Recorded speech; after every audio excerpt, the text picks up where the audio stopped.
Bonjour. Alors, il y a quelques jours, j'ai présenté un petit tuto avec cette photo, je crois bien, dans lequel je montrais comment on pouvait cumuler des dégradés en utilisant le mode produit ou le mode superposition selon le cas, hein, en faisant des choses comme ça. Voilà. Et quelqu'un m'a fait remarquer, je vais annuler ça, quelqu'un m'a fait remarquer que je me serais moins compliqué la vie si j'avais travaillé sur le masque directement avec un pinceau. Comme ceci. Là, je me mets en noir, voilà.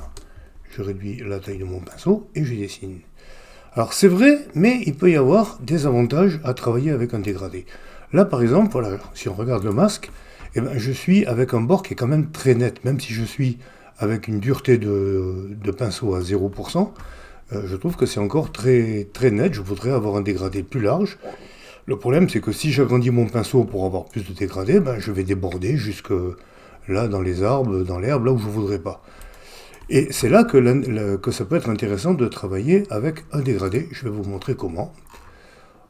Voilà, je reviens au départ et je prends cette fois le dégradé, dégradé radial en mode produit comme j'avais fait dans l'autre tuto.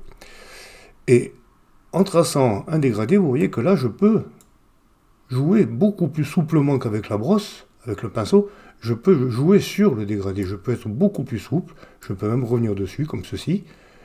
Là, je peux donner une autre forme à mon dégradé.